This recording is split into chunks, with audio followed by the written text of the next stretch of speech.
आज शिव जी का विवाह है, तो मैं थोड़ा सा आपको शिव जी के विवाह की चर्चा सुना दूं। शंकर जी का वाहन क्या है?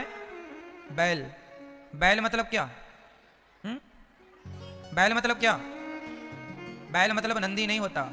बैल मतलब होता है, बैल और नंदी तो एक ही चीज है, चाहे नंदी का हो चाहे बैल का हो, पर्यायवाची है। नंदी का मतलब होता है धर्म, बैल का मतलब होता है धर्म। तो भगवान शंकर नंदी पर सवार नहीं है, भगवान शंकर तो धर्म पर सवार हैं। किस पर सवार हैं? और धर्म पर चढ़ करके कहां जा रहे हैं? विवाह करने। कहां जा रहे हैं? ये समाज के लिए शंकर जी मैसेज दे रहे हैं कि विवाह करने जाओ तो सदा धर्म पर आरूढ़ होकर के जाओ, धर्म पर चढ़ करके जाओ, धर्म के साथ विवाह करो। विवाह किसके लिए होना चाहिए?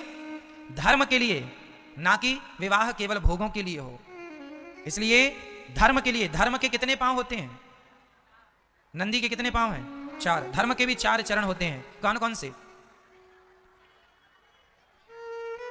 मैया बोलो मेरी मां। पहला क्या है? सत्य, दया, दान, तप। धर्म के कितने पांव? कौन कौन से? सत्य, दया। यदि मैं सत्य बोलता हूं तो मेरा एक पांव है धर्म का, यदि मैं दया भी करता हूं तो मेरे 2 पांव हैं धर्म के, और यदि मैं सत्य दया दान भी करता हूं तो मेरे 3 पांव हैं धर्म के, और तप में तपस्वी हूं, ज्यादा से ज्यादा भगवान का चिंतन करता हूं। तो ये तपस्या मतलब आप सही में धर्म पर सवार हैं। यदि आपने 4 चीजों का पालन किया तो आप सच्चे धर्मात्मा हैं। आप केवल एक चीज करें तो आप पूर्ण धर्मात्मा नहीं माने जाएंगे। परिभाषाएं है ना भाई। एक अच्छा आदमी कौन है? जो जिसके दोनों कान भी हों, दोनों आंखें भी हों, चल भी अच्छे, दोनों पांव भी अच्छे हों। अब पांव अच्छे हों, आंख अच्छी हो, पर सुनाई ना पड़े तो लोग उसे काना कहते हैं। क्यों? सुनता नहीं है, इसलिए सुनाई भी बराबर पड़े, दिखाई भी बराबर पड़े, और आप चल भी बराबर लें। उसी प्रकार धर्मात्मा वो है जो दया भी करे, सत्य भी बोले, दान भी करे और तप भी करे। जो 4 लक्षण जिसके अंदर होगा बस वो धर्मात्मा होगा। ये 4 चाहिए धर्मात्मा के लिए। धर्म के ये 4 चरण हैं, सत्य, दया, दान और शंकर जी चारों पर सवार हैं। शंकर जी सत्यवादी। हम लोग गाते हैं ना, सत्यम शिवम सुंदरम। तो सत्यम शिवम सुंदरम, सत्य ही शिव है। तो भगवान शंकर सत्यवादी हैं। शंकर जी चले हैं नंदी पर सवार होके, अर्थात धर्म पर सवार होके। अच्छा, नंदी पर चढ़ के चले तो, लेकिन नंदी पर उल्टा बैठे हैं शंकर जी। कैसे बैठे मेरी माँ? मैया सुनो मेरी माँ, नंदी पर शंकर जी कैसे बैठे हैं? उल्टे। उल्टे मतलब पूंछ की तरफ मुंह है और नंदी के मुंह की तरफ शंकर जी की पीठ है, उल्टा। किसी ने कहा शंकर जी अब बताओ कोई दुल्हा घोड़ी पर बैठे और उल्टा बैठ जाए तो लोग कहेंगे पागल है दुल्हा। शंकर जी उलट करके बैठे। किसी ने कहा भोलेनाथ जी आप नंदी पर उलट करके क्यों बैठे हैं? शंकर जी ने कहा अरे धर्म पर भी बैठे, धर्म करते हुए, धर्म का आचरण करते हुए भी यदि हम संसार से उलटे नहीं तो धर्म करने का फिर फायदा क्या?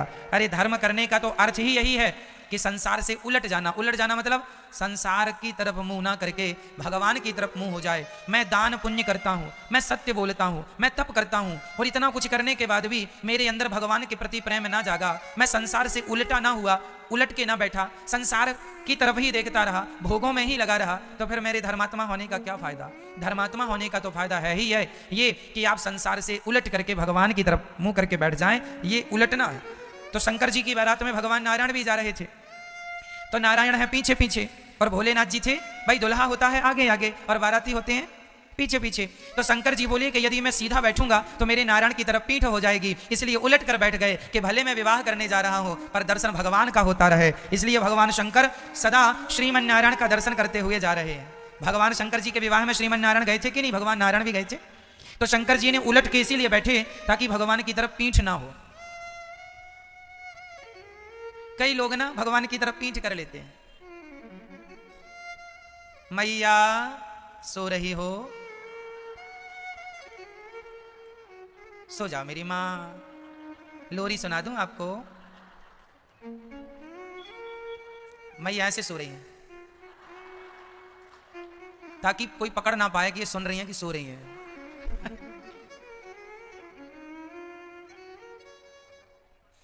तो शंकर जी नंदी के ऊपर उल्टे क्यों बैठे? ताकि भगवान की तरफ उनकी दृष्टि बनी रहे। कई लोगों को आपने देखा होगा,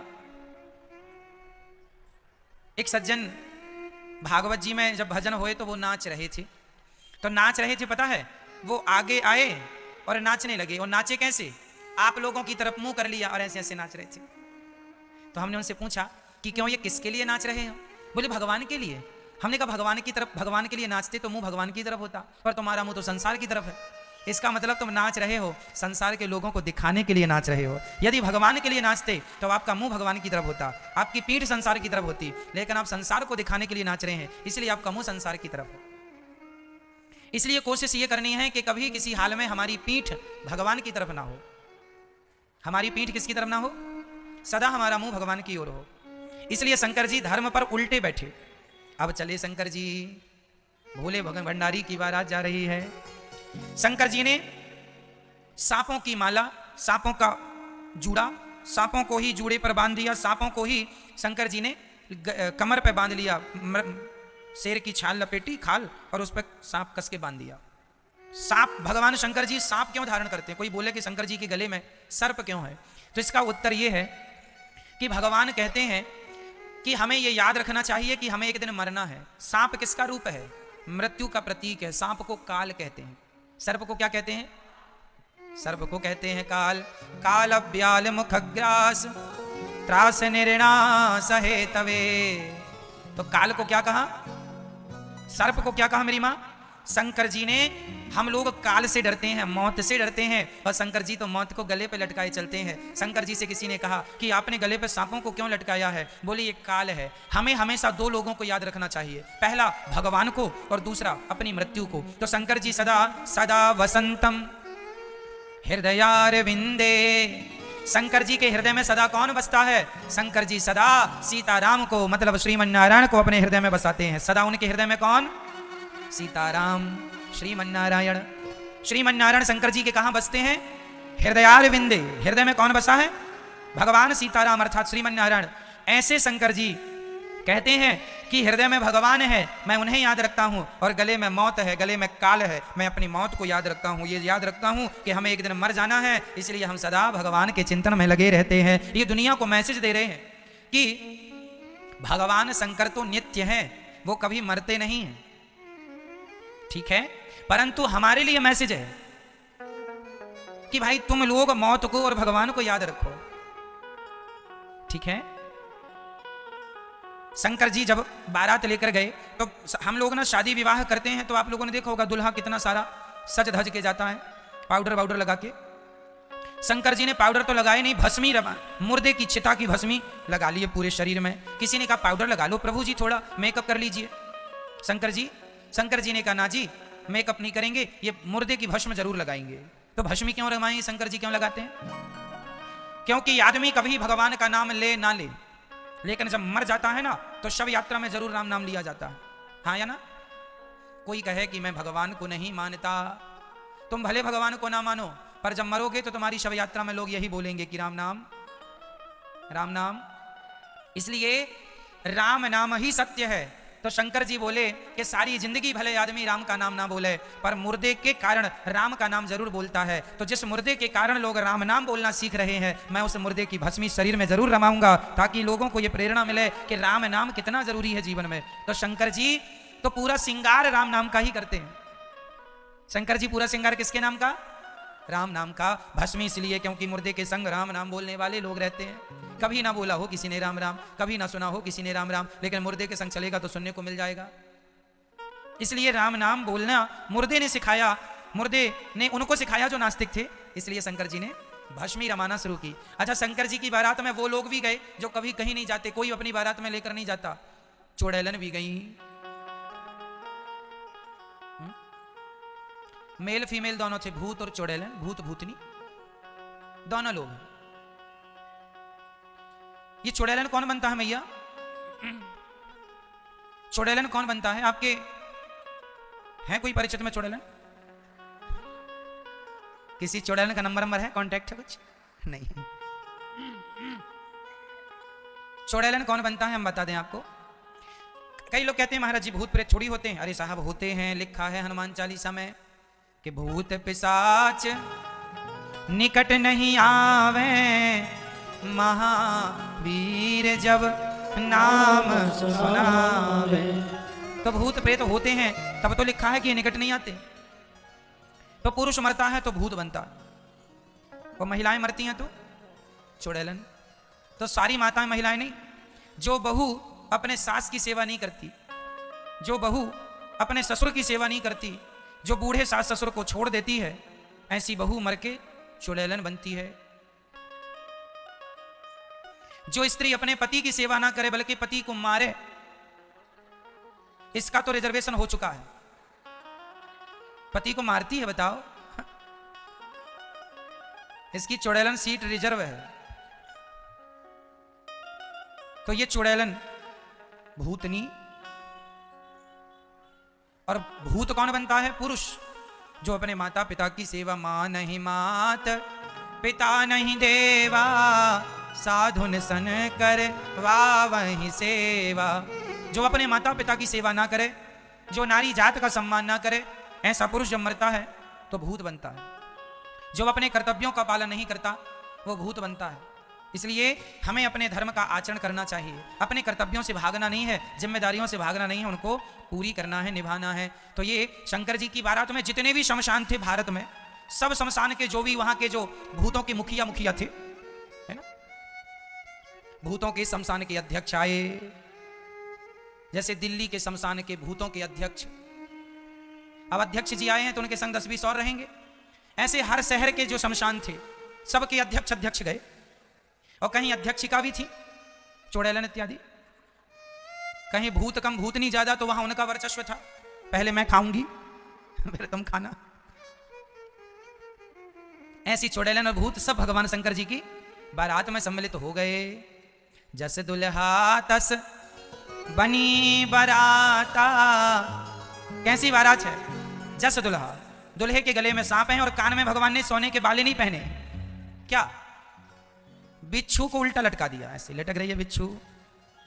उसका डंक टेढ़ा होता है तो टेढ़ा डंक कान में। अच्छा, भगवान शंकर जी के कान छिदे नहीं थे तो उसने डंक मारा, तुरंत इमरजेंसी छिद भी गया और बाला भी तुरंत उल्टी लटक गई। बीछी, दोनों कानों में बीछी लटक रही है, बीछी ततैया। चल पड़ी बारात। शंकर जी ने अपनी सारी जटाओं बालों को ऐसे घुमाया, ऐसे ऐसे बांधा, और यहां एक सांप बांध लिया, छोटा वाला, छोटा सा सांप, यहां बड़ा सा सांप। शेर की खाल भगवान ने पहन ली। शंकर जी ने कहा ये शेर की खाल क्यों पहन ली? अरे शेर की खाल इसलिए पहन ली क्योंकि जंगल का राजा होता है शेर। शंकर जी कहते हैं देखो तुम कितने भी बड़े राजा हो जाओ, कितने भी बड़े तुम धन संपन्न हो जाओ, एक दिन तुम्हारी खाल उतार ली जाएगी। इसलिए शंकर जी खाल संदेश दे रहे हैं समाज को कि ज्यादा एटीट्यूड अहंकार में ना जिया करो, एक दिन तुम्हारी खाल उतार ली जाएगी। इसलिए शेर की खाल। अब शंकर जी नंदी पर बैठ के चले। बाराती ऐसे विचित्र थे कि किसी का धड़ था तो सिर का पता नहीं, सिर था तो धड़ का पता नहीं, और किसी के धड़ था ही नहीं, 7 सिर थे, केवल सिर ही सिर। अब ऐसी भूतों की बारात चली। अब शंकर जी जैसे ही हिमालय के यहां पहुंचे, बाराती पहुंचे, तो बारात देखने के लिए सबसे आगे गांव के बच्चे होते हैं। देखें दुल्हा कैसा है। सारे बच्चे आगे लाइन लगा के खड़े थे, और जैसे ही बाराती आए, और ऐसे बाराती, बाजे बज रहे हैं, डमरू बज रही है ना, और बाराती में नाच कौन रहा? भूत। वो लोग नाच रहे हैं जिनके सिर ही नहीं है। अब सोचो कैसे वो नाच रहे होंगे, बिना सिर के नाच रहे हैं, खूब बढ़िया नाचे। अब गांव के लोगों के मन में आया चलो हम भी देखें बारात कैसी है। और जैसे ही बच्चों ने देखा कि वहां जितने लोग थे उनमें से किसी का सिर अलग नाच रहा है, केवल सिर ही नाच रहा है, और किसी का धड़ ही नाच रहा है। बच्चों ने देखा, भागे, हे भगवान मैया बचाओ, मैया बचाओ। क्या हुआ लाला? मैया अब तो मर जाएंगे। क्यों? भूत आए हैं। अब मैया सबको संभाल रही हैं, बच्चे भाग रहे हैं। हद तो तब हो गई कि जब एक सज्जन ने पानी लेकर बारातियों का स्वागत करने गया, पानी गिलास में पानी लेके गया, तब एक धड़ ने कह दिया, धड़ जिसका सिर था नहीं, उसने उससे कहा क्यों भाई, हम बारातियों के ठहरने की व्यवस्था कहाँ है? उसने कहा जिसका सिर था ही नहीं। उसने गिलास वहीं छोड़ी, पूरी प्लेट वहीं छोड़ी, पानी से भरी, दौड़ा वो। केवट रहा होगा, केवट का काम होता पानी देना, दौड़ा केवट। अब सारे भूत प्रेत जब आए, जैसे तैसे उन्हें अब भोजन में एंट्री मिली। अब भोजन करने बैठे तो अब लोग डरते डरते भूतों को पत्तल परोस रहे हैं, भोजन परोसना है तो पहले पत्तल, तो पंगत लगी, लाइन लगा के सब भूत बैठे। तो पहले वो बैठा जिसका धड़ ही धड़ था, उसके बगल में वो बैठा जिसका सिर था। तो पत्तल परोसने वाला बड़ा कंफ्यूज हुआ कि इसका तो सिर है ही नहीं, ये इसको पत्तल परोसेंगे तो खाएगा कैसे, तो उसको पत्तल परोसा नहीं, और बिना पत्तल परोसे उसने सोचा कि इसका तो सिर ही सिर है, ये खाएगा तो जाएगा कहां। इसलिए दोनों को छोड़ के तीसरे के पास पहुंचा, तो भूत ने अर्थात धड़ ने उसका हाथ पकड़ लिया, खींचा। क्यों, अंधा हो गया है क्या, क्यों अंधा, अरे दिखता नहीं है, हम यहां बैठे, हमें पत्तल परोस। तो अच्छा चलो, डरते डरते उसने सबको एक लाइन से पत्तल परोसा। कुछ भूतों ने देखा कि रायतों के गंजे भरे पड़े हैं, रायता, तो भूतों ने तो भूत रायतों के गंजे में नाक पकड़ पकड़ के डुबकी लगा रहे हैं, हर हर महादेव, हर हर महादेव, रायतों के गंजों में डुबकियां लगा रहे हैं। सारे भूत प्रेतों ने रायतों के गंजों में डुबकी लगाई। कोई कढ़ी के ड्रम में डूब रहा है और बार बार उछल, बड़ा मजा आ रहा है, फिर नहा है कढ़ी में। कोई खीर के गंजों में डूब रहा है। ऐसी बारात। अब यहां पर द्वार चार होने लगा। मैना रानी आ गई, माता पार्वती की माँ, आरती की थाली लेके दुल्हा की आरती उतारने। और आरती थी तो सांप ना आग से बड़ा डरता है, और जैसे ही आरती उतारते ऊपर लाए तो सांप ने एक फुसकार मारी, तो पूरी आरती वारती बुझ गई। और माता मैना रानी डरी, थाली वाली छोड़ी, तोड़, हे भगवान मेरी बेटी कुंवारी भले बैठी रहे, मैं विवाह नहीं करूंगी। ऐसा बताओ, सांपों को लेके आया, कोई ऐसा दुल्हा होता। नारद जी ने समझाया, माँ ये भोलेनाथ हैं, ये जगत के भोले भंडारी की बारात है। बड़े समझाया, तब माता समझी, और तब भोलेनाथ जी का विवाह हुआ मंडप के नीचे। तभी बुआ जी आ गई, नेंग मांगती है ना मंडप के नीचे, एक बुआ भी नेंग मांगती है, और बहुत सारे लोग होते हैं नेंग लेने वाले। तो भगवान भोलेनाथ से किसी ने कह दिया, भोलेनाथ जी बहुत सुंदर दुल्हन है आपकी, नेंग हमें दो। तो शंकर जी ने कहा, छोटा नेंग चाहिए कि बड़ा? बोले बड़ा चाहिए। तो शंकर जी ने कहा, अच्छा ठीक है। तो शंकर जी ने अपने गले का ही सांप निकाला और उसकी गोदी में दे दिया, ये ले नेंग। अब वो भागी वहां से। जब शंकर जी का गले का सांप उसकी गोद में आया, भागी। तो ये भोलेनाथ जी की बारात, और जैसे तैसे विवाह संपन्न हुआ। हिमालय जी ने बेटी को विदा की, अर्थात माता पार्वती को। और माता पार्वती शिव अखंड रूप से कैलाश पर्वत पर विद्यमान है। सदा भगवान शिव, भगवान श्रीमन्नारायण का चिंतन करते हैं। ऐसे भोले भंडारी के चरणों में हम बारंबार नमस्कार करते हैं। बोलिए शंकर भगवान की जय, जगत जननी जगदम्बा मैया की जय। जय जय जय श्री राधे।